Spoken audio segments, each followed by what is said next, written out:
నేను మాట్లాడతానన్నప్పుడు నేను ఒక విషయం చెప్పదలుచుకున్నప్పుడు మీరు కోఆపరేట్ చేయాలి, సహకరించాలి. మీరు ఒక నిమిషం నేను దానికి జవాబు చెప్తానన్నాను. ఇప్పుడు చైర్లో ఉన్న పర్సన్ కానీ నేను మీకు జవాబు చెప్తాను. అవకాశం నేను ఇచ్చానండి, అవకాశం ఇచ్చిన తర్వాత మాట్లాడతారు.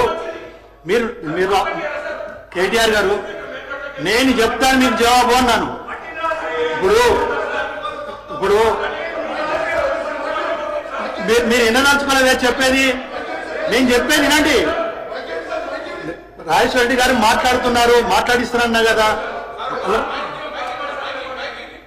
నేను మైక్ ఇచ్చిన దానికి జవాబు చెప్తానంటున్నా. నేను మైక్ ఇచ్చాను, నేను జవాబు చెప్తాను మీకు. నా జవాబు వినకుండా ఎట్లా మాట్లాడతారు మీరు? కౌశిక్ రెడ్డి గారు ప్లీజ్ కూర్చోండి. రాజేశ్వర రెడ్డి గారు, పల్లె రాజేశ్వర రెడ్డి గారు ఒక్క నిమిషం నాకు జవాబు చెప్పనివ్వండి, నన్ను జవాబు చెప్పనివ్వండి అన్నాను. నేను ఒకటే విషయము, నేను కూడా 94లో నుండి శాసనసభలో ఉన్నాను. నాకు శాసనసభ ప్రొసీడింగ్స్ గురించి తెలుసు. ఎప్పుడైనా మంత్రులు లేచి ఇంటర్వ్యూన్ కావాలి అన్నప్పుడు స్పీకర్గా అవకాశం ఇచ్చే బాధ్యత ఉన్నది. గతంలో మీరు ఆగండి కమలాకర్ గారు, 10 సంవత్సరాలు మీరు కూడా గవర్నమెంట్లో ఉన్నారు. మీరు ఆ రోజు నిర్ణయించిన స్పీకర్ యొక్క ప్రొసీడింగ్స్ కానీ ఆ రోజు నిర్వర్తించిన విధానం కూడా మీరు చూడండి. మీకు తెలియంది కాదు, మీరు సీనియర్స్, మీరు ఎల్ఏగా మినిస్టర్ కూడా చేశారు. మినిస్టర్స్ ఎప్పుడు లేచినా కూడా డెఫినెట్గా అవకాశం ఇవ్వాల్సిన బాధ్యత చేరుకున్నది. అది లెక్క పెట్టరు, దానికి లెక్క పెట్టరు. మీకు తెలియని విషయం కాదు, మీరు ఎందుకు అనవసరంగా మమ్మల్ని ప్రెషర్ చేస్తారు? No, it's not correct.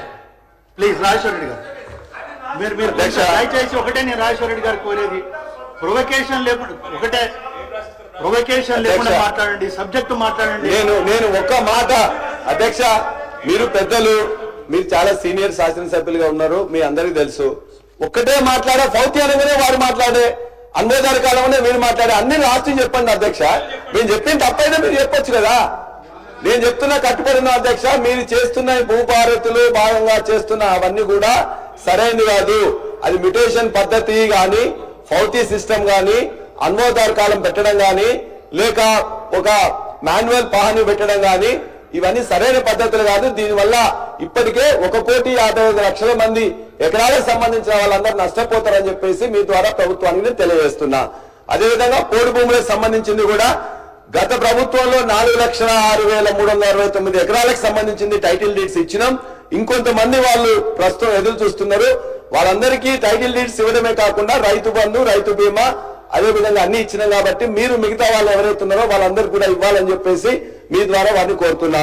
ఇప్పుడు మీరు విలేజ్ అడ్మినిస్ట్రేటివ్ ఆఫీసర్స్ అని తీసుకుంటున్న సందర్భంగా విఆర్ఏల కోసం ఆనాడు దరిదాపుగా 20,550 మంది విఆర్ఏలు ఉంటే జీవో నెంబర్ 81, జీవో నెంబర్ 85 ద్వారా 2023 జూలైలో 16,758 మంది విఆర్ఏలను తీసుకున్నారు. వాళ్ళకి జూనియర్ అసిస్టెంట్ గా కానీ, లేకపోతే రికార్డ్ అసిస్టెంట్ గా కానీ, ఆఫీస్ సబార్డినేట్ గానీ వాళ్ళ ఎడ్యుకేషన్ బట్టి చేసిండ్రు. నేను కూడా ఆనాడు CCLA ఉన్న నవీన్ మిట్టల్ గారితో పాటు నేను కూడా కమిటీలో ఉన్నాను. వాళ్ళందరిలో మిగిలిపోయిన వాళ్ళు 3,797 మంది 61 సంవత్సరాలు పైబడి ఉన్నారు. మీకు తెలుసు ఊర్లలో మస్కూర్ అని, నీరట్ అని రకరకాల వాళ్ళ కుటుంబాలు 60 అయినా, 70 అయినా, 80 అయినా, 90 అయినా చనిపోయే వరకు కూడా వాళ్ళే చేస్తారు. కుటుంబాలలో వాళ్ళు పంచుకున్నారు. ఇప్పుడు మీకు వస్తుంది కదా ఉద్యోగం అని చెప్పేసి ఊళ్ళో ఉన్న అరెకరమో పావెకరమో ఉన్నట్లయితే ఒకరికి ఇచ్చి నేను చేసుకుంటా అని చెప్పేసి ఉన్నారు. వాళ్ళందరికీ కూడా మనం ఇవ్వాల్సిన క్రమంలో ఎలక్షన్ రావడం వల్ల ఇవ్వలేకపోయినాం. కాబట్టి దయచేసి వారికి ఖచ్చితంగా ఆ 3,797 మంది విఆర్ఏలు ఎవరైతే ఉన్నారో వారికి వారసత్వంగా, వాళ్ళకి హక్కుగా తరతరాలుగా ఈ తెలంగాణ ప్రాంతంలో వస్తుంది. కాబట్టి వారికి దయచేసి వాళ్ళని ఇంక్లూడ్ చేసుకొని వాళ్ళ యొక్క వారసత్వం, వాళ్ళ యొక్క, ఎందుకంటే 61 సంవత్సరాలు వాళ్ళకి ఇవ్వలేం కాబట్టి వాళ్ళకు జీవో ఇచ్చినాము, ఇంప్లిమెంటేషన్ కాలేదు. కాబట్టి ఈ ప్రభుత్వాన్ని వారి తరఫున నేను రిక్వెస్ట్ చేస్తున్నా, వారికి వారి యొక్క పిల్లల్ని తీసుకోవాల్సిందిగా నేను మీ ద్వారా వారిని కోరుతున్నాను. అదేవిధంగా అధ్యక్ష, LRS గురించి ఆనాడు వారు చెప్పారు. బట్టి గారు మాట్లాడుతూ ప్రజల రక్తాన్ని పీలుస్తున్నారు, ఎట్టి పరిస్థితుల్లో కట్టబొట్టు వీలైతే పెద్ద భయాందోళనకు గురి చేస్తుందని చెప్పేసి నేను వారి మాటల్లోనే చెప్తున్నాను. ఎందుకంటే నేను రికార్డు ఇప్పుడు నేను వేయడం అనేది మీరు పర్మిషన్ ఇస్తే రికార్డు కూడా ఇస్తాం. సీతక్క గారు కూడా చెప్పిండు, LRS పేరుతో దాచుకోవడానికి ఇది ఒక నాటకం, ప్రజల దగ్గర చిల్లి గవ లేకుండా చేయడానికి LRS అనేది ఎవరు కట్టవద్దని చెప్పారు. కోమటిరెడ్డి వెంకటరెడ్డి గారు ఏం చెప్పారు, LRS జోలికి పోతే BRS ను బొంద పెడతారు, మొత్తం 3 లక్షల కోట్లు వస్తున్నది, రంగారెడ్డి జిల్లాలోనే 1,00,000 కోట్లు వస్తున్నది, యాదాద్రిలో 30-40 కోట్లు వస్తున్నది కాబట్టి మీరు ఎవరు కట్టొద్దు అని చెప్పారు. మరొక మంత్రి ఉత్తమ్ కుమార్ రెడ్డి గారు మాట్లాడుతూ ఒక అమానవీయ జీవో తీసుకొస్తున్నారు, దాన్ని వ్యతిరేకిస్తాం. కాంగ్రెస్ పార్టీ అధికారంలోకి రాబోతోంది, ఉచితంగా రెగ్యులరైజ్ చేస్తాం. నో ఎల్ఆర్ఎస్, నో టిఆర్ఎస్ వద్దు, కాంగ్రెస్ ముద్దని చెప్పారు. నేను ఇవాళ ఇవన్నీ రికార్డ్స్ కూడా బట్టి గారు, సీతక్క గారు, కోమటిరెడ్డి గారు, అదేవిధంగా ఉత్తమ్ కుమార్ రెడ్డి గారు మంత్రులుగా ఉండి వారి మాటల్ని నేను రికార్డ్ చేసుకుని ఉన్నా. వారికి కూడా మీ యొక్క సమక్షంలో కూడా నేను పెడతా. ఏదైతే ఎల్ఆర్ఎస్ ను ఆనాడు అమానవీయంగా చిత్రీకరించిందో ఇవాళ ఫ్రీగా చేస్తామని చెప్పిందో, దయచేసి వారు ఇచ్చిన మాటకు కట్టుబడి మరలా ఇవాళ లక్షల కోట్లు ఎక్కడి నుంచి వస్తున్నాయో వాళ్ళకి తెలుసు కాబట్టి లక్షల కోట్లు వస్తున్నాయా 1000 కోట్లు వస్తున్నాయా తెలుసుకొని దయచేసి ఆ పేద ప్రజలకు మీరిచ్చిన హామీ ప్రకారం ఖచ్చితంగా చేయాలని మీ ద్వారా ప్రభుత్వాన్ని నేను కోరుతా ఉన్నా. ఉచితంగా చేయాలని చెప్పేసి కోరుతా ఉన్నాను. అదే అధ్యక్ష, ఇవాళ ఉచితంగా చేస్తానని మీరు చెప్పారు అధ్యక్ష, దానే చేయమని అడుగుతున్నాం. అదేవిధంగా ఇవాళ దీని మీద రాజేశ్వర రెడ్డి గారు 1 అవర్ అయింది సార్. నేను 20 నిమిషాలు కూడా మాట్లాడలేదు సార్. 20 నిమిషాలు కూడా మాట్లాడలేదు సార్. సార్ 1 అవర్ వారు మాట్లాడండి సార్, మేము మాట్లాడలేదు సార్. కేటీఆర్ గారు, నేను సభ్యులతోటి మాట్లాడుతున్నాను, నేను రిక్వెస్ట్ చేస్తున్నాను, ఇప్పుడేం మైక్ కట్ చేయలేదు. అలాగాదు మీరు కాదు సార్, వినండి సార్, నేనేం మైక్ కట్ చేయలేదు. వారికి కొంచెం మీరు చూసుకొని సబ్జెక్టును ప్లీజ్. డెఫినెట్ గా మీ మాట చెప్పిందని 10 నిమిషాలు మాట్లాడండి. ఓకే అధ్యక్ష, గత సంవత్సరం 2014-15లో రిజిస్ట్రేషన్ మీద వచ్చిన ఆదాయం ఆనాడు 2822 కోట్లుంటే మేము మీకు ప్రభుత్వం మీకు అప్పచెప్పినాడు 2023-24లో 14,588 కోట్లు. ప్రతి సంవత్సరం ఒక్క కోవిడ్ పీరియడ్ లో తప్ప మిగతా ప్రతి సంవత్సరం కూడా 30%, 40% రేట్లని పెంచకుండా ఇవన్నీ ఎల్ఆర్ఎస్ అమౌంట్ తీసుకోకుండా దీనిలోనే 14,588 కోట్లు ఆనాడు వచ్చింది అధ్యక్ష. మరి మీరు అన్ని చెప్పారు కదా, మీరు బ్రహ్మాండంగా చెప్పి చేసింది కదా, ఎందుకు ఈ సంవత్సరం ఇప్పటి వరకు 10,911 కోట్లు మాత్రమే వచ్చింది? దానికోసం మీరు ఏమైనా చర్యలు తీసుకుంటున్నారా? ఈ యొక్క ఖచ్చితంగా ఇది ఒక బ్రహ్మాండమైన ఆదాయంగా ఉన్నదాన్ని ఈ ఆదాయం తగ్గడానికి కారణమైంది, రియల్ ఎస్టేట్ పడిపోవడానికి కారణమైంది, రిజిస్ట్రేషన్స్ తగ్గడానికి కారణమైందని చెప్పేసి అనేక అపోహలు, అనుమానాలు మీ యొక్క ఎమ్మెల్యేలే చెప్తున్నారు. కాబట్టి దయచేసి దాన్ని గమనంలో తీసుకొని ఈ యొక్క వాతావరణాన్ని, ఒక ఈకో సిస్టాన్ని మంచిగా డెవలప్ చేయాల్సిందిగా మీ ద్వారా ప్రభుత్వాన్ని కోరుతున్నా.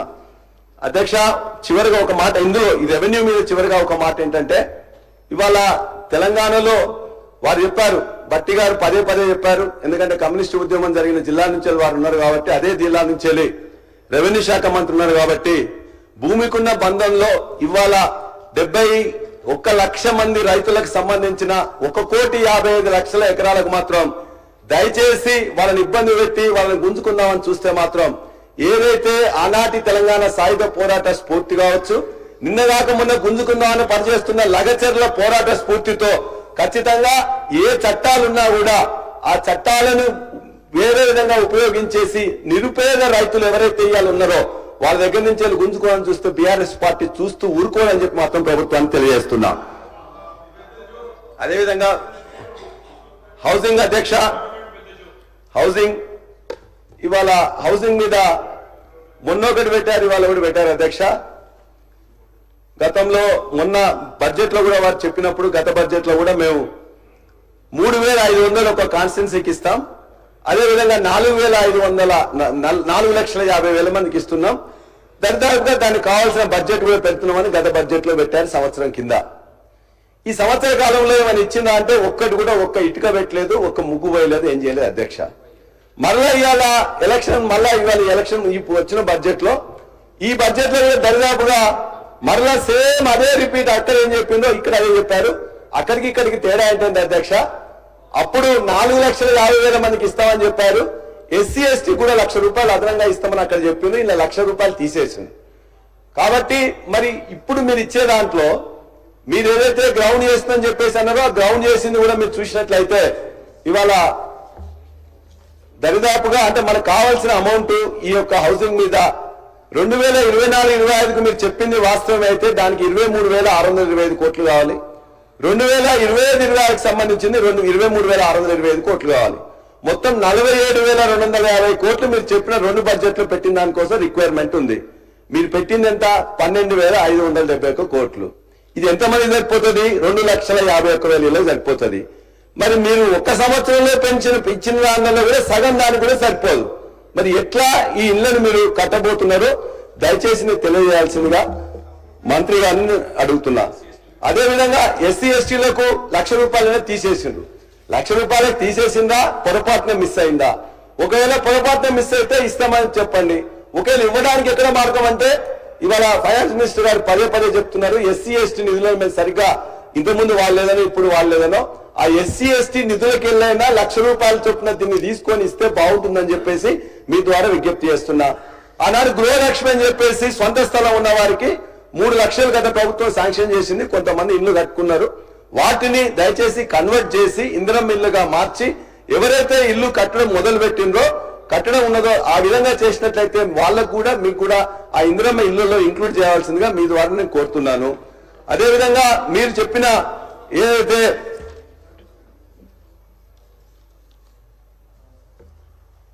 హౌసింగ్లలో కొన్ని ఇంతకుముందు డబుల్ బెడ్రూమ్ ఇళ్ల కోసం అని చెప్పేసి కట్టినట్లయితే ఆ డబుల్ బెడ్రూమ్ ఇళ్లకు మిగతా ఇన్ఫ్రాస్ట్రక్చర్ కాకుండానే పైన మొత్తం 3 రంగులు చేర్చి మారుస్తున్నారు. మార్పు అంటే గది కాదు అధ్యక్ష.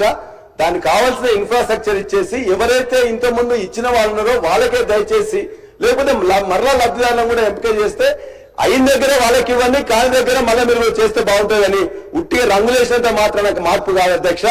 దయచేసి మీరు అనుకునే ఇందిరమ్మ ఇల్లు మీరు చెప్పినట్టుగా 9 లక్షల మందికి ఎస్సీ ఎస్టీకి 1 లక్ష అదనంగా ఇచ్చి ఖచ్చితంగా గ్రౌండ్ చేయాలని చెప్పి కోరుతున్నా.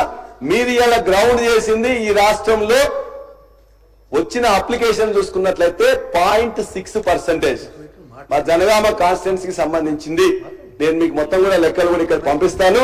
మీరు ఇవాళ ఇచ్చింది ఏంటంటే జనగామలో 33,731 అప్లికేషన్స్ వస్తే అందులో మీరు శాంక్షన్ ఇచ్చింది 737. అందులో మీరు ఇలా గ్రౌండ్ చేసింది ఏదైతే ఒక్కొక్క గ్రామంలో గ్రౌండ్ చేస్తున్నారో గ్రౌండ్ చేసింది 212. అంటే 0.6% అప్లికేషన్స్ మాత్రమే గ్రౌండ్ చేసింది. ఇది వాస్తవం. మరి మీరు చెప్పిన దాంట్లో 6 గ్యారంటీల్లో ఇది అత్యంత ముఖ్యమైనది. మరి దాన్ని మీరు ఈ విధంగా గాలికి వదిలేస్తే మీ యొక్క మాటలు నీటి మూటలుగా మిగిలిపోతే తప్ప ఆ ఇళ్లకు పైన కలర్ వేయడానికి కూడా లేదు అధ్యక్ష. రాజేశ్వర రెడ్డి గారు ప్లీజ్. మంత్రి గారు. గౌరవ సభ్యులు హౌసింగ్ మీద అదే